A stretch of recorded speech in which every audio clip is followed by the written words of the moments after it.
On this week's Talking with Topher, the good could outweigh the bad 1,000,000 to 1, and people are still going to remember me for the shit I've done. And that's the truth. And that's Jelly Roll. I think people are very stupid in America. Why do you think they're still pushing boosters today? Because somebody's still getting paid. And now let's get into episode 199.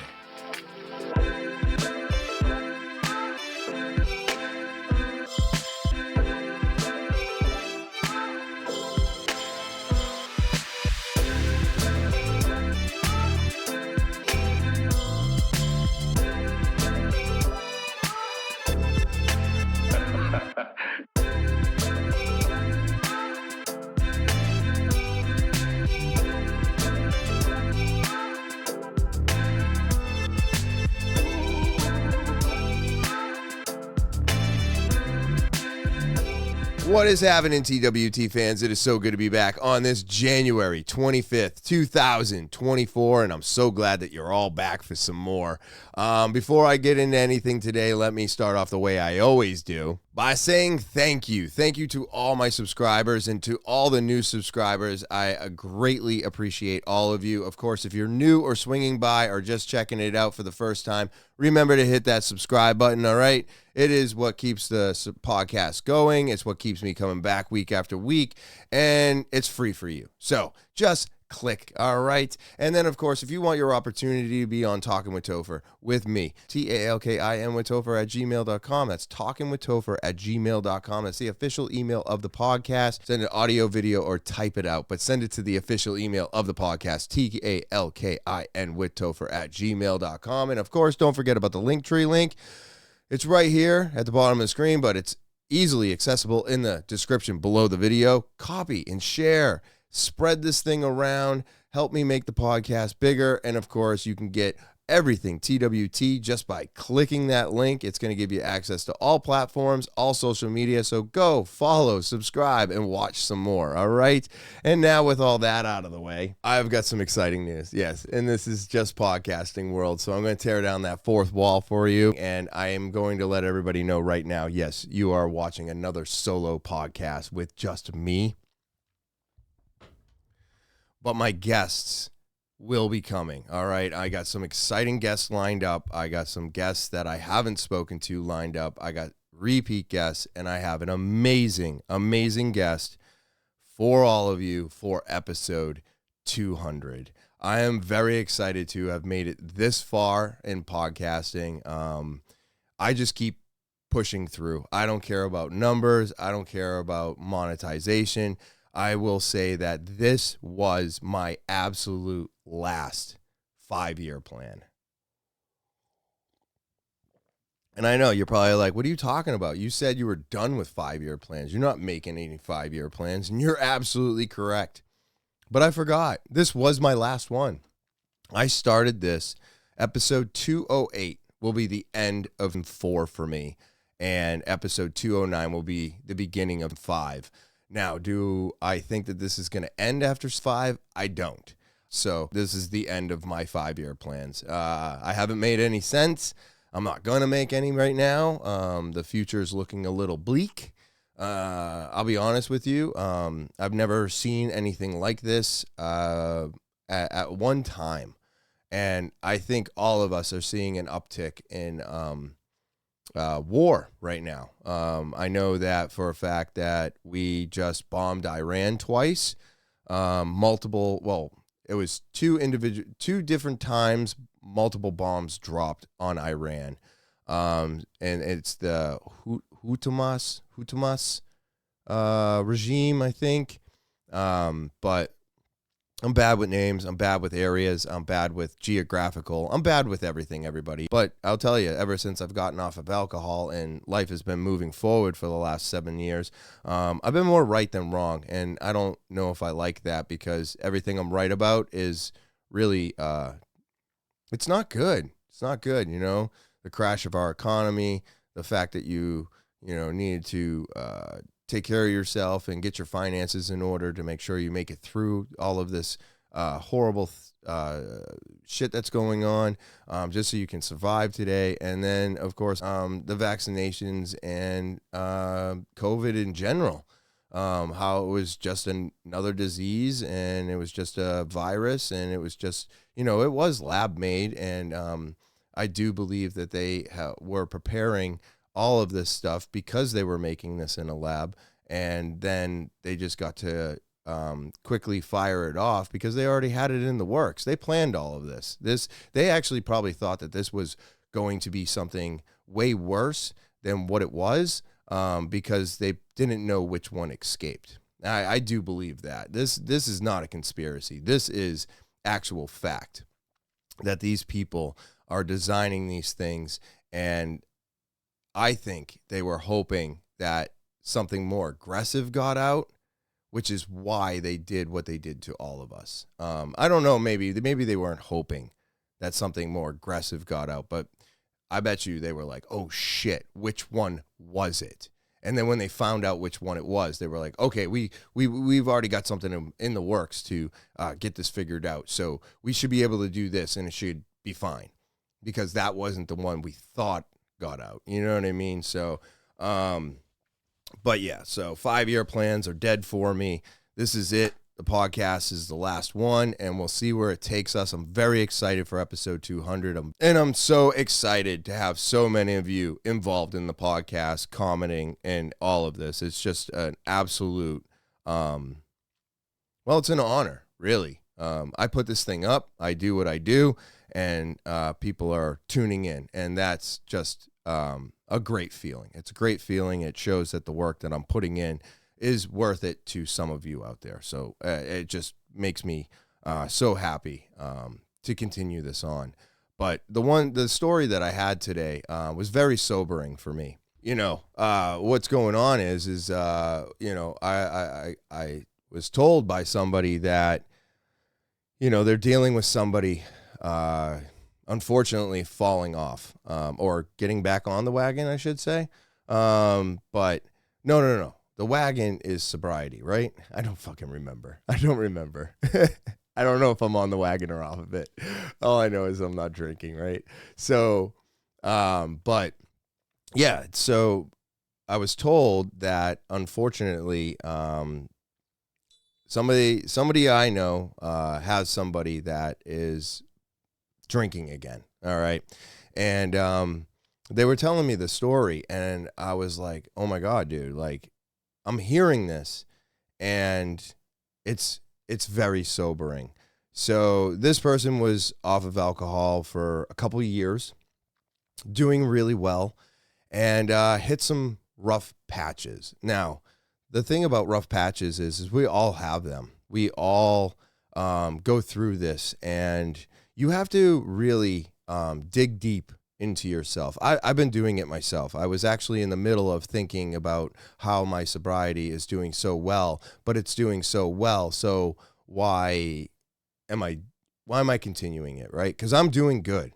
I'm doing very good. I'm very excited for where I'm at today, but still that evil thought of drinking creeps back in, and it goes, hey, everything's going really well, so why can't I drink, right? What's it going to hurt? What is it going to hurt? Well, it's going to hurt everything. You have to keep that in the back of your mind as well, so that it stays on top of the other one.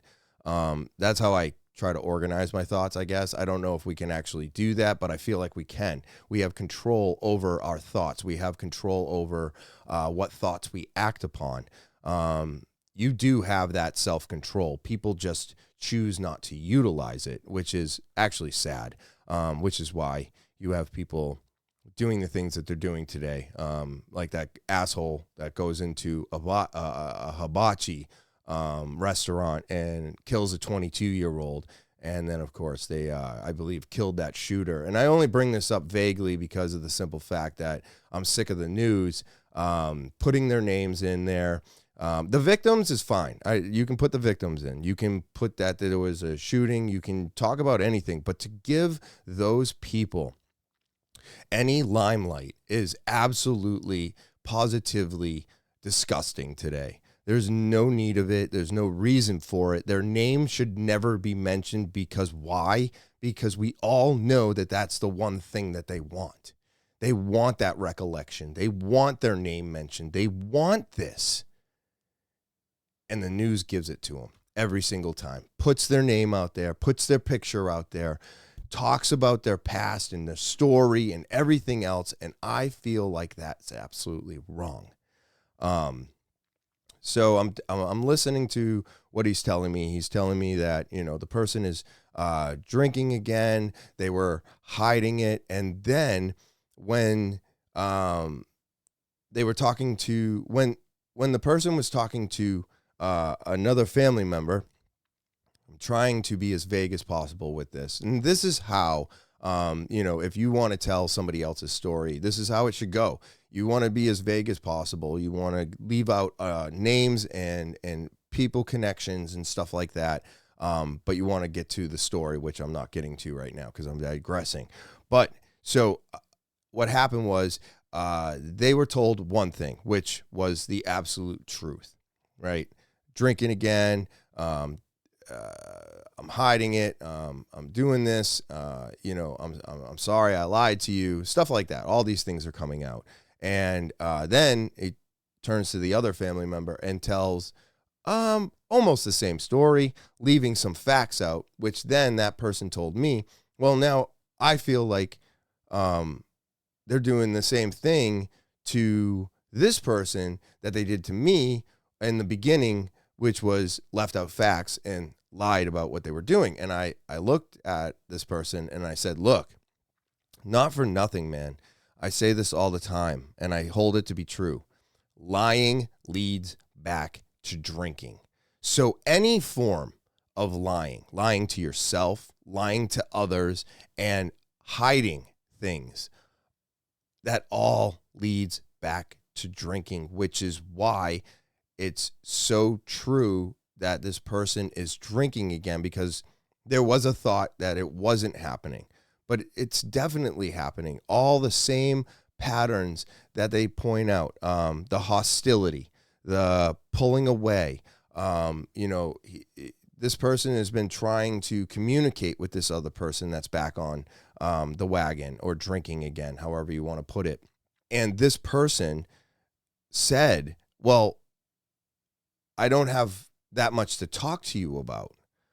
And the other person's like, well, that's ridiculous. What do you mean? Like, we talk about everything. And that's part of the drinking pattern, is you are always pulling away from everybody who's trying to help you. You are always hiding things from them. You are going to tell tall tales. Why? Because the drinking has become the priority again. And when the drinking becomes the priority, nothing else matters. People's feelings don't matter. What you tell people doesn't matter to you, and you don't care about the ramifications. Excuse me. You don't care about the ramifications of your lies. Because why? Because when the lie is over, you get to move away from that person, hide yourself, and start doing what you want to do, which is drink again. So all of the key signs of the sobriety breaking down and disappearing are all there. And when we were done talking, all the thoughts that I had about drinking again, about being in a good space, so it should be okay if I start doing it again, it all went away.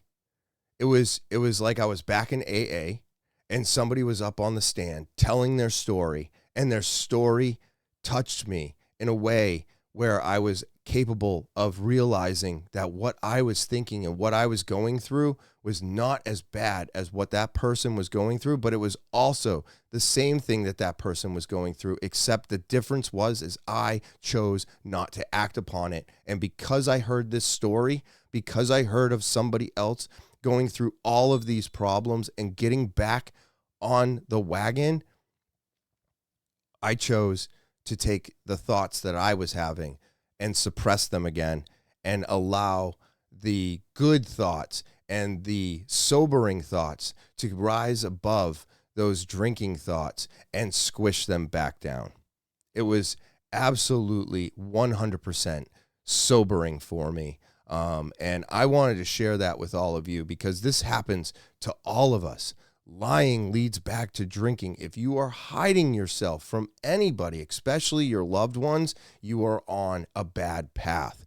And it doesn't matter what you're lying about. It will always lead you back to your addiction. Always. So if there was anything I could get, if there was any message that I could get out to everybody out there today, is that this happens to all of us. You are not alone, but you need to be able to talk to somebody about what is going on if you want to stay on the right path. And talking to people, hearing other people's stories, and realizing that we're all in the same battle. It's just, we all deal with it very differently. So hearing that the other day really, really brought me back down to earth. And I was like, Jesus Christ, man. I mean, you just told me every single thing that is so true to addiction about getting back on your addiction. I mean, all the signs were just there, every single one of them. So really, really eye-opening, really enlightening. And I was very, very happy to hear that because, like I said, it changed the way I was thinking. And we need that from time to time. So maybe, maybe having a meeting every now and then is probably not a bad thing. Maybe I do need it, but I don't know. I probably should be in therapy still, but I'm not doing that either. You know what I mean? But that it's life. Also, on the path of addiction, right? Because right now I think it's very prominent, right? We're going through, well, it's pretty interesting to me that right now it's winter and everybody's like, oh, I got the winter blues, the sky's gray, the nights, everything's short. And it's actually the opposite. Right now the days are getting longer. The cold is here and it's gray and it's gloomy, but in actuality, the days are getting longer, right? The first day of winter is the winter Solaris, something like that. And that is the shortest day of the year. And every day after that is longer. And then summer is the longest day of the year. And after that, it gets shorter. So when people say that they're depressed during the winter because of seasonal depression, yes, it can happen. This is true. You're not getting enough sunlight. But in actuality, every day is getting longer. So therefore, it's getting brighter. And it's more exciting. So try and think of it that way instead of thinking of it in a negative way, because right now every day is getting longer. The sun is coming up earlier. Look at it that way. All right. Try not to look at the winter as this depressing thing, and try to remember that every day is getting brighter. Every day is getting longer, and we're that much closer to the warmth coming, and that's exciting, and we should be excited for that, and you should be taking your vitamin D, okay? Everybody is vitamin D deficient for the most part. I do believe it's a very, very high percentage of people that are still vitamin D deficient, and it's not a vitamin. It is a hormone, so you do have to be careful with it, but if you can, go and get your vitamin D tested and then adjust it, and you will see a dramatic change in your mood and everything in you when you get vitamin D adjusted and corrected, and you get a good amount in your body. You will find that it's totally different. You don't get the seasonal depression that you think you're getting, because now you're pumping your system full of that hormone, vitamin D. And I'll tell you what I take. I take 4,000 IOUs or IUs or whatever the fuck it is. I take 4,000 of those in the vitamin D, and then I take a vitamin D3, which is, I believe, 1,000 milligrams as well. So it's about 4,000 to 5,000 IOUs. It's not an IOU. IUOs? I don't know. Whatever it is. I take 5,000 of them a day. A day, everybody. So I'm constantly pumping. And I do this summer, winter, spring, fall, all year. All year. I am taking vitamin D. I am taking that hormone D because I know about the deficiencies that we all have in it, especially living here in New England. We don't get as much sunlight as we should, and people who can't absorb the sunlight should definitely be taking that hormone, vitamin D. Okay, so I just want to try to kind of change the way everybody thinks about the winter and seasonal depression. You don't have to be depressed in a particular season. If you correct what you're missing in your body, it will adjust itself and you won't get what everybody is calling seasonal depression. I do believe that. I do believe you can change these things and correct them. Another thing I wanted to talk about with addiction is that a lot of people feel comfort in being at the bottom of the hill. Because I look at addiction this way, right? So you're at the bottom of a hill and there's a big old rock in front of you. And that rock is addiction. And that hill is what you need to get up and over to accomplish suppressing and defeating your addiction, right? So you got to get that rock up that hill. And it's very, very difficult to start at the bottom, right? That's day one sobriety. And that's where you start pushing. And then you get up the hill and you're a quarter of the way up that hill, and that rock is just sitting there. It's just sitting there. And you got to get some more momentum, and you got to get people behind you, and you got to have some help getting that rock a little bit further up the hill. And as you do that, you get closer and closer to the top of the hill, right? And I'm not saying that I'm at the top or I've gotten over the hump of the hill, but what I'm saying is that I keep holding that rock right where it is. I make it a little bit further and I hold that rock right there. And I keep holding my addiction in front of me and looking at it and understanding it. And the longer I do that, the easier it gets to push the rock up the hill, but it just doesn't go as far. With every year of addiction, with every year of my sobriety, that rock is still slowly creeping up that hill. The only difference is I'm getting stronger at holding that rock on that hill. And as I get stronger, it gets easier to push it inch by inch and get closer and closer to the top. I don't know when I will ever reach the top. I don't know when I will be able to push that boulder over the other side of the hill and have it roll down the other side. That way, my addiction is forgotten. Because I don't think our addictions can be forgotten. I don't think that that's something that's going to physically be capable of happening. It's just a simple fact that the further up the hill I go, the closer I get to being able to get away from my addiction becomes easier and easier. So whenever you're thinking of your addiction, I like to think of it that way because it gives me something to work towards. It gives me something to think about, and it gives me something to actually work with.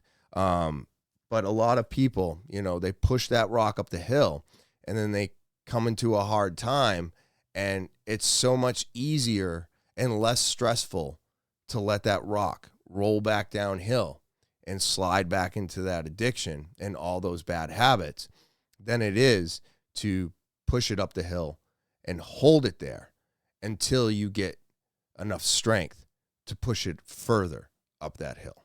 I do believe that that's a pretty decent analogy, I guess you could call it. But so, man, it really opened up my eyes, that hearing that story and hearing of somebody who's had a couple years of sobriety just fall down again, and now their rock is back at the bottom, and they're going to go through all the shit that they already went through. Because what happens when we get back into our addiction? We think we can handle it.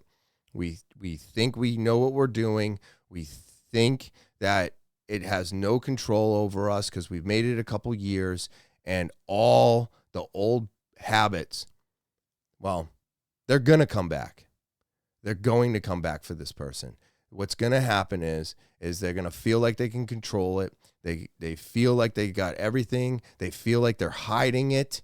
And eventually, when you lose control of the alcohol, because that's what happens to all of us, eventually you get to a point where everybody notices that you're drunk. Everybody sees it. All your old mannerisms come back. All your old attitudes come back. And it might take a year before anybody figures it out. But I'm telling you right now, if you continue down the path, that's the only outcome that's going to happen, because you don't have control over addiction. Addiction has control over you. You know, I've had a lot of people give up on me through my journey of drinking, right? And unfortunately for me, a lot of those people will never come back. A lot of those people will never. It doesn't matter. The good could outweigh the bad 1,000,000 to 1, and people are still going to remember me for the shit I've done. And that's the truth. And that's Jelly Roll. So that all being said, let's take a quick break so you can hear from my sponsor. Well, it's January 2024, everybody, and SlowDown Clothing is your one-stop shop for all things tattooed-inspired art and apparel. Whether you're a hardcore tattoo lover or just appreciate edgy, unique designs, we've got something for everyone. From stylish shirts and kids' tees to eye-catching embroidered hats with images on the bill. We're here to help you express your individuality with every piece worn. At SlowDown Clothing, we understand that fashion is more than just clothing. It's a lifestyle. That's why we offer a wide range of women's leggings that are as comfortable as they are fashionable. Looking to stay warm and stylish during the coldest months? Check out our collection of jackets, sweatshirts, and sweatpants that combine artistry with comfort. But we're not just apparel. We're all about the accessories too. Need gloves for shoveling, gardening, or any other outdoor activity? Look no further. Our gloves are designed to keep your hands protected while making a statement with unique and tattooed-inspired artwork. In addition to apparel, we also offer a selection of skateboards that feature bold, eye-catching designs. And if you're all about the details, don't miss our hat, sock, pin combo, the perfect way to add a touch of personality to everyday accessories. With so much to choose from, you're sure to find something that speaks to your individual style. Remember to visit us at slowdownclothing.bigcartel.com and use the promo code TOPHER before you check out for an extra 10% off your entire purchase. Slow down, express yourself, and embrace the art of fashion with SlowDown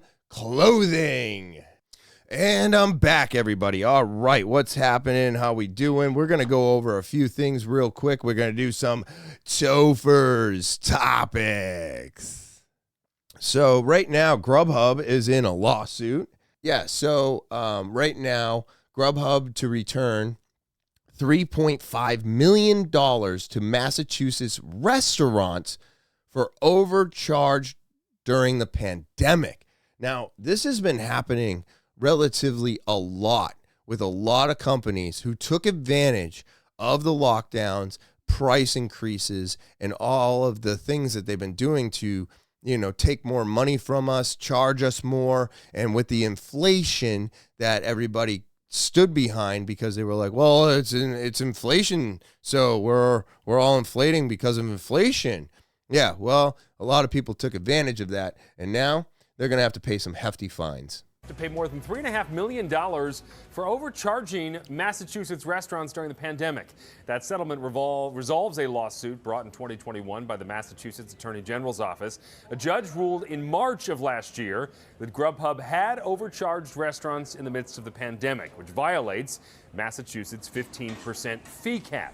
Attorney General Andrea Campbell released a statement saying, in part, quote, Grubhub unlawfully overcharged and took advantage of restaurants during a public health emergency that devastated much of this industry.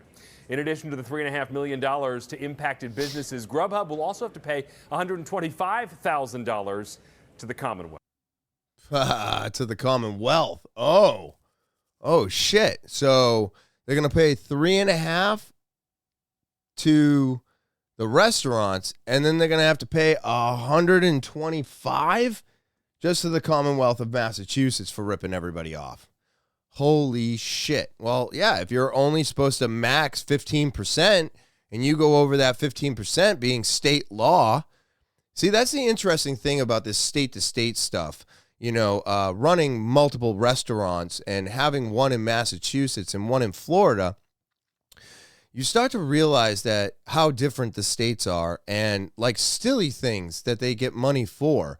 Like Massachusetts, I don't know if anybody knows that, but if you want a TV in your restaurant, there's an entertainment license. You can have as many TVs as you want, but you have to pay the city of Massachusetts a fee for having those TVs every year. Because now you're entertaining people. In New Hampshire, that doesn't exist. In Florida, I'm a little unsure of the laws, but little things like that differ from state to state. So if your state has a cap and that company, you know, is dealing with multiple states that doesn't have a cap, did they miss it or did they just, I'm going to play it dumb. I'm going to play it dumb, everybody. I didn't know. 15%. Oh, I'm sorry. You know what I mean? But now they have to pay a hefty fine for this, and I'm glad they do. You know, I think DoorDash is also in a lawsuit, and then we got the dark side of Starbucks, who also took advantage of this, and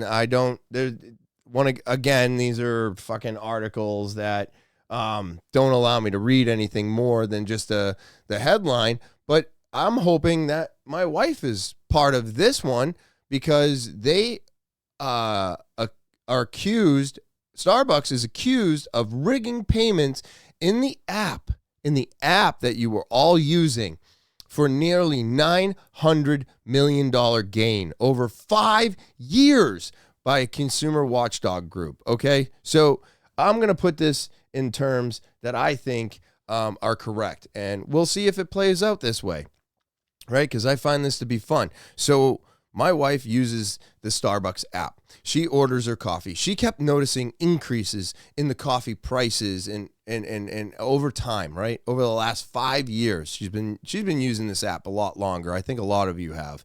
I don't use it. I make all my coffee at home, right? So I'm lame, but I have a really, really nice Ninja. The coffee maker is amazing. It does frothing. It does K-cups. It's like, I think it's like $200 on Amazon right now. Man, it is the greatest coffee maker I've ever had in the world. This Ninja is a massive upgrade to my other one. But anyways, so she's using the app. She's noticing price increases, but we just think it's inflation. We think it's what's happening, right? So we're just paying. And then I read this article. Well, I read the headline and I dug through some of the article, and then I had to go searching for other places because they wouldn't let me read it, blah, blah, blah, blah, blah, doing my due diligence in investigating this lawsuit. So they may have to pay every single individual money back because they weren't going along with inflation. They were not just having price increases because of everything that was going on in the world. They were literally doing it because they wanted to. Because they wanted to. They made $900 million off of everybody. So if you feel like you were ripped off, I got the link in the description below. You can click it. I don't know if you can get into it, but you might be able to search it. and you might be able to find the clickable link that puts you into the lawsuit. You may be able to get some money back. I don't know if this is, I mean, $900 million. I mean, how many people are they dividing this by, right? So I have no idea about that, but there is a link and you can go into it and you can put yourself, if you think that you have a playing part in this lawsuit, and you could possibly get some money back because they were ripping everybody off and they didn't do it legally. They just took advantage of everything going around, and now they're being caught for it, right? People fucking screwed over people during the pandemic. They stole money. They embezzled money. They took funds they weren't supposed to, and they charged companies way too much. And then now over the last 5 years, Starbucks was doing the same thing under everybody's nose, just using everything going on in the world as the excuse. So this is going to keep happening. There are going to be more and more companies coming under the microscope because you took advantage of people and you took their money. And this is like the worst thing you can do to people today, because everybody is having such a hard time surviving and making it just to the next day, to pay bills, to go to work, to get your car fixed, to do anything today is so difficult. Never mind not being able to find parts and everything else for your cars, or being able to do certain things, but the money is just not there today. Nobody is making a decent living. We are all just surviving day to day. And it doesn't matter what level you're on, everybody feels the struggle and the pain of all of this. And it is just going to get worse, because I'm telling you what I said earlier about us bombing Iran. What do you think that's going to do, right? What do you think that's going to do? And now with the new president in China being like, hey, we're really suggesting you go this way with this guy. And I think it was in Taiwan, they just had a new president, and now there's critical things happening in China, and they're in an uproar about this new president and this new government or whatever in Taiwan. I may have this all almost incorrect, but I know something's going on there. China made a suggestion. They didn't follow the suggestion. So now there's more tension growing. So it just keeps happening right now. The tension is so high, and everybody is like just ready to fire off a missile to somebody. It's crazy. I don't know if this Israel thing is ever going to turn around. But the way that Africa is handling it, it's pretty good. They got a really good argument here. I don't know what the outcome's going to be, but I don't think it's going to be good. I don't think it's going to be good for Israel. I definitely know it wasn't good for Hamas. Do I think that what they were doing was right? No. But do I also think that this amount of people that had nothing to do with it needed to be dealt with in this way? No. It's really gross. It's really sad. And it doesn't make me very hopeful for the future, but hopefully something can be figured out. That way we all still have a future. That would be nice. That would be really nice. So the U.S. warns of using dating apps after suspicious death of 8 Americans in Colombia. What? So people are using a dating app and disappearing? It's crazy. City's family is working to find answers. This after they say their loved one was kidnapped and killed in Colombia. The tragedy is also sending shockwaves through the local Hmong community. Our Pauline Lee joins us live in the newsroom with what we know so far. Pauline? It's definitely a devastating loss. Tu Zhang was a well-known local artist as well as an activist. He founded Hmong Minnesota Day at the Minnesota State Fair in 2015. Also won a number of awards for his work to close the racial divide. His family is calling his death indescribable. A local Colombian newspaper reported Zhang was taken while out on a date and the kidnappers demanded a ransom. It also says his body was found earlier this week on Monday. Born in Laos, he and his family fled to the United States after the Vietnam War. He also graduated valedictorian from Humboldt High School and received his degree from Carleton College. In a statement on social media, his brother says Zhang dedicated his life to building bridges across cultures, giving a voice to those who may not have one, and worked towards justice for all. Senator Amy Klobuchar also released a statement saying TwT was an incredible person who was constantly working to uplift his community. She also adds her office is working to bring his body back to Minnesota. Now, as a tribute to Zhang, his brother says that the family will be creating a foundation in his name. His brother says channeling their grief into supporting a cause dear to his brother would be a fitting tribute to his legacy. Holy shit. That is wild. That is wild. So they do not mention the dating app anywhere. It just says if you're using dating apps in Colombia, people should only meet in public places, avoiding isolated locations, and share details of your plans with a friend or family member for safety's sake. So, hey, look, people are, I think people are very stupid in America, honestly, because we expect every country to just accept,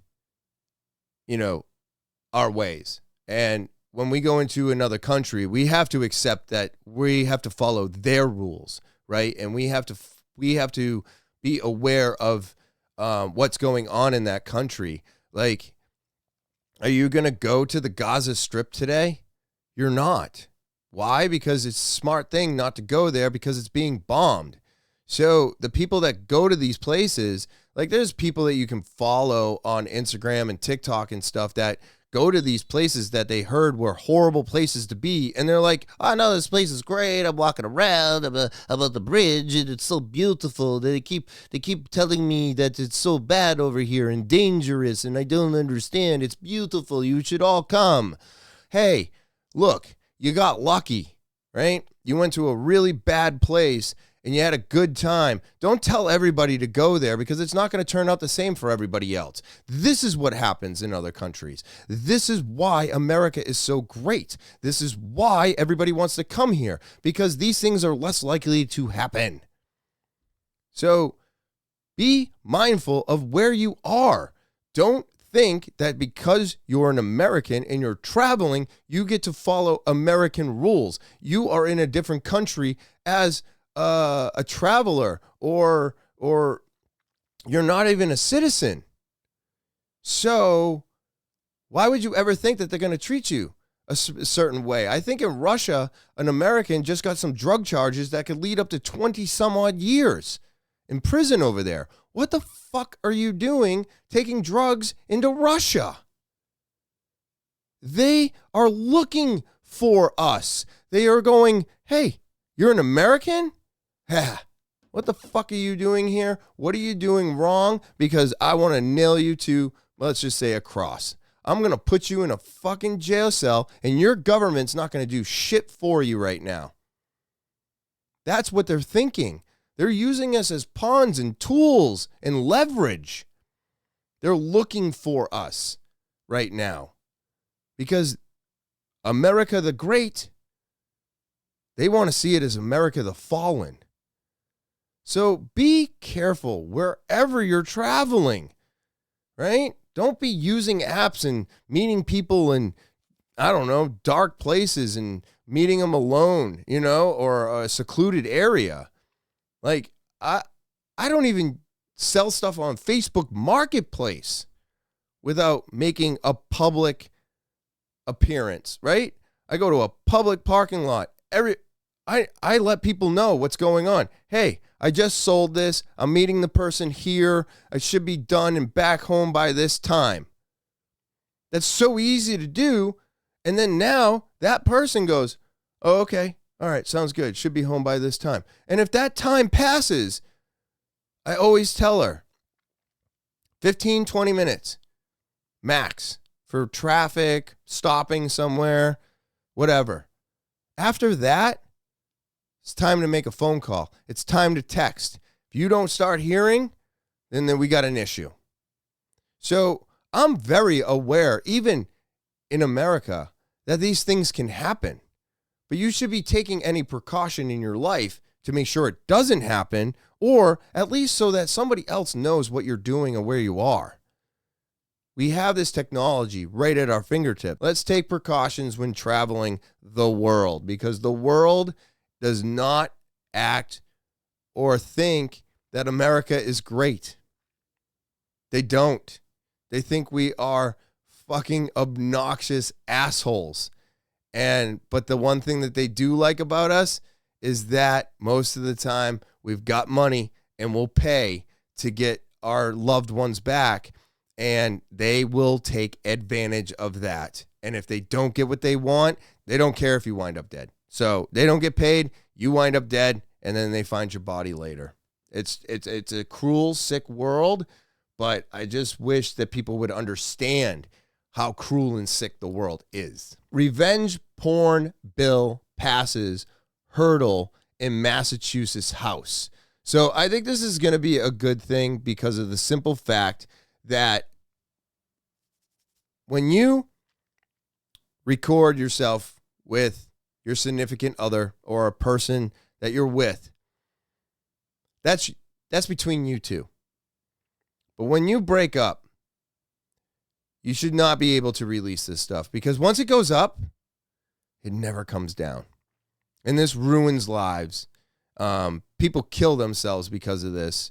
And you should just never be sending nudie pictures of yourself to anyone, because this could be something that could happen. They'll use it against you. You don't want to be on those video sites, and I guess there's things on Snapchat and stuff like that where like you can video each other, and you know they're doing sexy stuff, and maybe you're a male on the other side and you're masturbating, or you're a female on the other side and you're using your toys, and they are recording this. And then as soon as it's done, they go, I recorded this, now you have to pay me, or I'm putting it up on the internet. That is also revenge porn. So those things happen as well. You got to be very cautious of what you're doing today online. You really, really do. You got to think. You got to think, what is this person's agenda?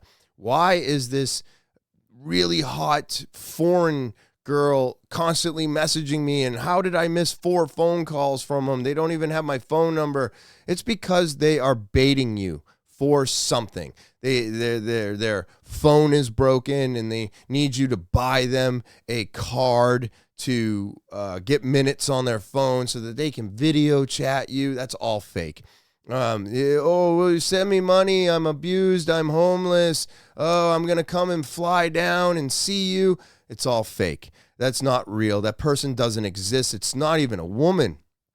You know, it could be some old dude sitting on his couch laughing just behind a keyboard in another country. So be mindful of what the fuck you're doing online and on your phone today. Legislation that 25 Investigates has been following for you. State lawmakers in Massachusetts House passed a measure that would ban non-consensual pornography, sometimes called revenge porn.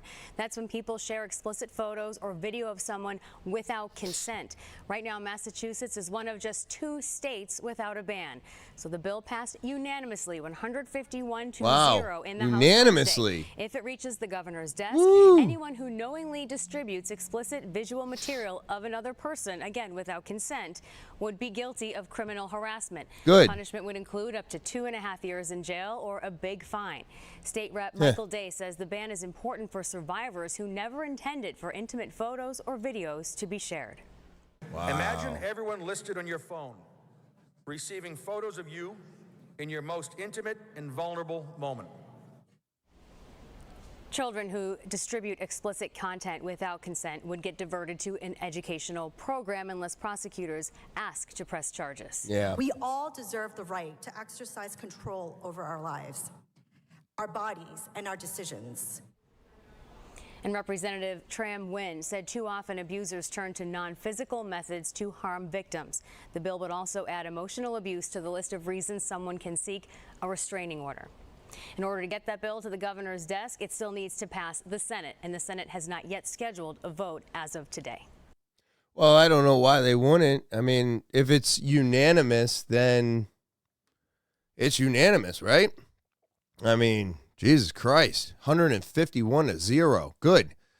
Things like this need to happen. We need to have these things in place because the internet is a monster that's, not regulated. And I love the internet because of that. But there's certain things that happen with this technology that need to have regulations. And we need to have things in place to keep people safe. And anybody who is taking nudie pictures of themselves that's under the age of whatever consent is in your state, that is child pornography. You do not want that on your record, right? It is the worst. I think one of the worst things is if you are, say you're peeing in public and now you have to register as a sex offender. That is wrong. I think that's absolutely wrong. There should be an absolute 100% difference between indecent exposure and registering as a sex offender. It's insane that they're categorized the same way. Somebody who takes a piss out in public, most of the time, we got our backs turned, we find a corner, there's a bush, I don't know. I am not just taking my dick out and pissing in the middle of the common. You know what I mean? Like, I'm not in the middle of the street. I pull over, I find a corner, a dark spot, behind a dumpster, whatever. That should not be the same as you touching somebody or a child inappropriately. So even though we do have laws in place that are supposed to protect our children and people from being raped or sexually harassed, I do think that some of the laws that we have in place for silly things like taking a piss outside, they shouldn't be categorized as the same. You shouldn't get the same stigma when it happens, and you should have some way of protecting yourself from that. Because I'm sorry, I don't know how many times I've had to pee and there's no public bathroom and you have to make a decision.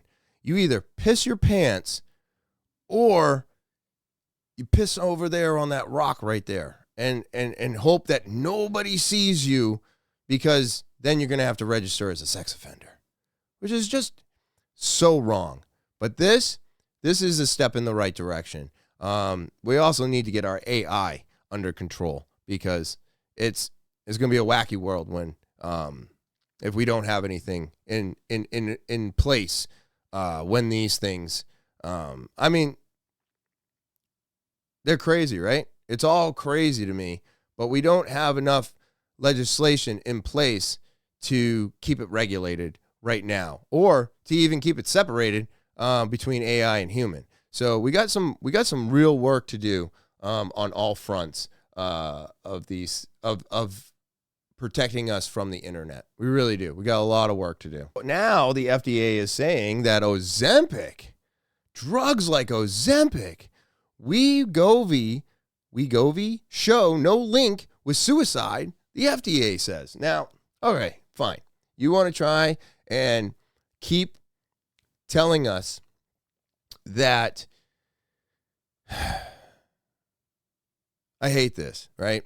These pharmaceutical companies keep getting the option to sell their drugs, right? Because right now in the EU, they are doing a full diagnostic of Ozempic. They are doing their due diligence in their paperwork and their studies on whether or not this could cause people depression and suicidal and have other leading complications to your health, because you're trying to lose weight or whatever this shit was originally designed for. What was it, blood pressure or something? Something always is made for one thing and then people use it for another. I still think they're absolutely wrong about this.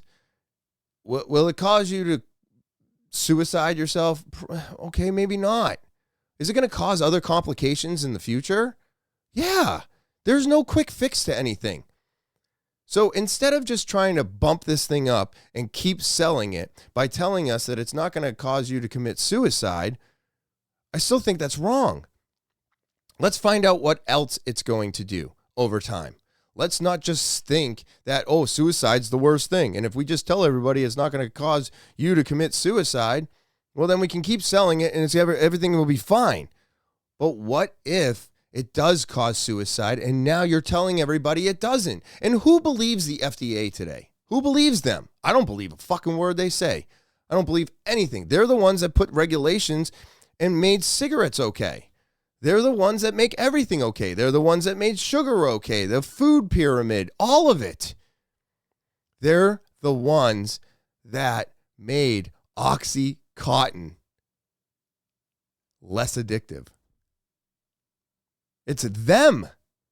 They're the ones putting these labels on these bottles. They're the ones putting the rules in place. And they're the ones that always tell you the wrong information. This is just another thing that they want to push and make money from, and they're going to do it every way that they can because the FDA backs the pharmaceuticals, and nobody will back down from the pharmaceutical companies because they've lined too many pockets. So do I believe that this stuff will cause you to commit suicide? A little bit. Do I believe that the FDA's got this right? I do not. Do I believe that the EU is doing what they need to do to prove whether or not this stuff is going to cause complications in the future? I do believe that. They do so much better research than we ever will because they have no ties to the pharmaceutical companies that they are investigating. And that is the biggest denominator in all of it. When you have ties to these people, they will just keep taking advantage of everything that they can. Why do you think they're still pushing boosters today? Because somebody's still getting paid. Somebody. So this was crazy, guys. Everybody. This was crazy, everybody. So in Epping last night, there was oil tankers on fire. It was a 12 alarm, and that means 12 different districts or counties, whatever, all had to come and try and battle these tankers on fire. I think it was 3 of them, and it was in Epping, New Hampshire last night. Now, I'm recording on the 14th. It was the 13th that this happened of January, and I was like, oh my God, is that anywhere near my Epping location? And so I checked it, and where it happened was on Depot Road, I believe, and that is off of exit 6 on 101. And if you want to go to our amazing Epping location, if you want to go to our amazing Rap City in Epping, New Hampshire, it's off of exit 7 in the plaza there. But I was like, oh my God, I can't believe this is happening. So I'm like looking into it and I'm like reading it and I'm like, oh my God, where is it? You know what I mean? I thought that I thought it was close to the store. I forgot Epping is also exit 6, but this was wild last night. Ariel, at this point, we are still waiting to hear what the exact cause of this fire was, but we were there tonight and we saw just how intense it was firsthand. I even spoke with several firefighters who were there on scene, and even some of them said it was the biggest fire they'd ever seen. Burning bright orange flames engulfing part of a North Atlantic Fuels worksite in Epping for hours. Massive amounts of black smoke getting thicker by the minute as dozens of firefighters from several nearby communities worked together to put out the fire and the hazardous situation resulting from it. Crews say the first call for the 5-alarm fire came in just before 4:30. We have 5 vehicles that were involved in a fire, basically. 5 of them. And we have a hazmat situation going on. We have a strike force from the state on its way in currently, coming in to basically boom off any runoff water and make sure that we contain the scene. 3 oil tankers and a tractor trailer torched, while firefighters used a called-in crash truck to spray 500 gallons of foam on the blaze. They say large amounts of oil started to leak from the trucks. Basically, the fuel is... Wait a minute. That's not the firefighter foam, is it? Remember the firefighter foam, everybody? That causes cancer? Hopefully that's not the same stuff. We're not using that shit anymore, right? Because, Jesus Christ. Hopefully it's a different foam. It's got to be a different foam. Has to burn off. We've got one fuel oil truck that's burning heavily currently. Brentwood, Jesus. Chester, Exeter, Manchester, Loudoun, Dunbarton, Northwood, and Stratham. Just a few of the towns with fire, police, EMS, and safety crews on scene. Tonight, Jordan says the town of Epping and everyone involved is grateful for the mass amount of resources and teamwork used to contain the flames. And I'd like to thank all of the surrounding communities for responding and assisting us in taking care of this. And thankfully, we do know no one was hurt in this fire. As always, we will be following up with officials tonight as they continue their investigation into what started it. Wild. So no knowing of what started the fire, how it happened. I'm sure we'll get more information, but my first initial thought was, oh my God, my Epping location. Is it anywhere near that? And it wasn't, which is good. So it's still standing. So go and check out Rap City in Epping, New Hampshire. All right. Off of exit 7. But holy shit, you read this stuff and like when it's close to home, you go, holy crap, it's right here. It's happening right here. So it was absolutely crazy, and I couldn't believe it. It turned out to be a 12-alarm fire, I do believe, was the last article I read before I went to bed last night. But wild shit. I can't wait. Like, it's not that I can't wait. I just, what caused it? Was it a combustion? Was it somebody throwing a cigarette? Was it somebody vandalizing? Because that's a lot of vandalism. That's a lot of vandalism if somebody did that on purpose. So, absolutely wild, everybody. And, I just really do hope everybody out there stays safe. Keep doing everything you need to do to stay sober. Talk to people. Put it out there. Remember, lying leads back to drinking. All the initial things that happen to somebody, those true tales, the lying, the sneaking around, the pulling back, all of those things are causes to lead us back into our addictions.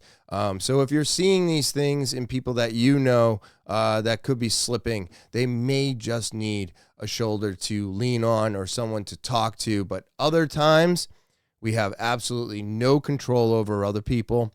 They are in control of what they're going to do. They're going to do what they want to do. We can't force them into anything. You have to be mindful of that. It does hurt and it's painful, but it's true. So just be there, be supportive.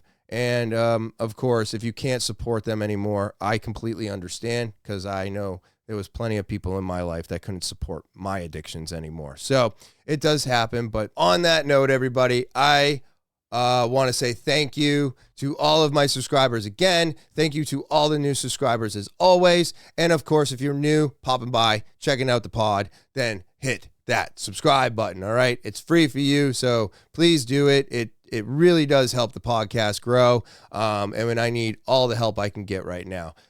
So click that subscribe button. And then of course, if you want to be a guest on the podcast, or maybe you just need to tell your story, or maybe there's a story out there that needs to be heard, talkinwithtopher@gmail.com. That's the official email of the podcast. Go ahead and send an audio, video, or type it out, but send it on over to talkinwithtopher@gmail.com. Of course, the Linktree link's right here. So go into the description below the video, copy that, share it. It's the easiest way to share the podcast and help me make it bigger. And then, of course, if you want more TWT, you will get access to everything through the Linktree. It's just that easy. Go follow and subscribe. And as always, I hope everybody out there has an amazing rest of your Thursday. I hope you enjoy your weekend. And as always, I will talk to you later.